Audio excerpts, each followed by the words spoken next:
Everyone, কেমন আছেন সবাই? আশা করছি সকলেই বেশ ভালো আছেন আর সুস্থ আছেন। আমি একদমই ভালো নেই।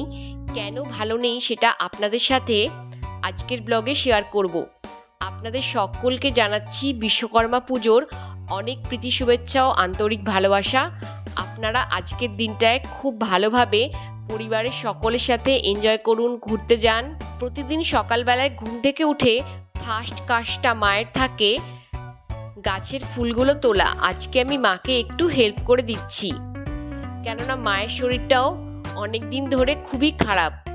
তবুও মা এত কষ্ট নিয়ে একা হাতে সব কাজ করে যাচ্ছে। আমাদের বাগানে কত ফুল ফুটেছে।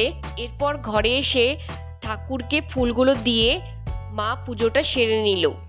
আমি সকালের দিকে ব্রেকফাস্টটা একটু তাড়াতাড়ি করি। আজকে না অনেকটাই বেলা হয়ে গেছে, সকাল 9টার মতো বেজে গেছে। ব্রেকফাস্ট করা হয়নি, তাই মুড়ি আর কলা নিয়ে ব্রেকফাস্ট সারতে বসে গেলাম। আমার সত্যি খুবই শরীর খারাপ। বেশ কিছুদিন ধরে কিছুই খেতে পারছি না, দাঁতের মাড়ি ফুলে গেছে, দাঁতে খুব যন্ত্রণা হচ্ছে। তাই একদিক দিয়ে কোনোভাবে মুড়িটাকে একটু ভিজিয়ে নিয়ে হালকা করে খাচ্ছি। জাপান থেকে এসেছি তবে থেকে আমার কিছু না কিছু শরীর খারাপ লেগেই আছে। আমি আজকের ভিডিওতে কিছু মানুষের উদ্দেশ্যে কিছু কথা বলতে চাই। অনেকেই ভাবে যে প্রকাশ না করলে হয়তো তারা সত্যি ভালো আছে, সুস্থ আছে, আর যারা মানুষের কাছে প্রকাশ করে যে তারা অসুস্থ, তার মানে তাদেরই শুধু শরীর খারাপ হয়, বাকি কারোর হয় না। বাবাকে সকালের টিফিনে দুধ আর পাউরুটি দিয়ে দিলাম। বাপের বাড়িতেই মেয়েরা কিন্তু সমস্ত সুখ খুঁজে পায়। এই যে দেখুন না, আমার শরীর খারাপ, মায়েরও প্রচুর শরীর খারাপ, সেই নিয়েই মা কাজ করছে, তবু কিন্তু আমাকে কোনো কাজ করতে দেয়নি।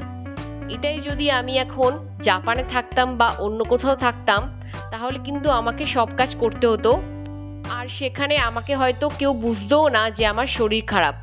শাকগুলো মা কেটে পরিষ্কার করে দিয়েছে, আমি একটু হালকা মাকে সাহায্য করে দিচ্ছি কেটে দিয়ে, যাতে তাড়াতাড়ি রান্নাটা এগোয়। জাপান থেকে আসার পর থেকে আমি তো কোনো কাজই করি না, মানে আমাকে মা কোনো কাজই করতে দেয় না। শাক আর আলুটা সেদ্ধ হয়ে গেছে। এবার কড়ার মধ্যে সামান্য একটু তেল দিয়ে মাছের তেলটা অ্যাড করে 5 ফোড়ন দিয়ে দিল, আর দিয়েছে পেঁয়াজ কুচি। পেঁয়াজটা যতক্ষণ না হালকা লালচে হয়ে আসে ততক্ষণ ভেজে নিচ্ছে। এরপর শাকটা দিয়ে নাড়াচাড়া করে নিয়ে গরম মশলা গুঁড়ো ছড়িয়ে দিয়েছে আর দিল পরিমাণ মতো নুন। তারপর আবারও নাড়াচাড়া করে নিলেই রেডি হয়ে যাবে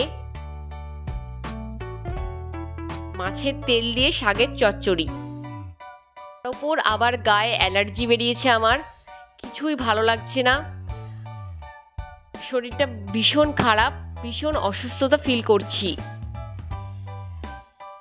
আজকের ব্লগটা এখানের মতো শেষ করি। ভালো লাগলে অবশ্যই লাইক করবেন, চ্যানেলে নতুন এসে থাকলে চ্যানেলটা সাবস্ক্রাইব করে নেবেন। দেখা হচ্ছে পরবর্তী ব্লগে। বাই।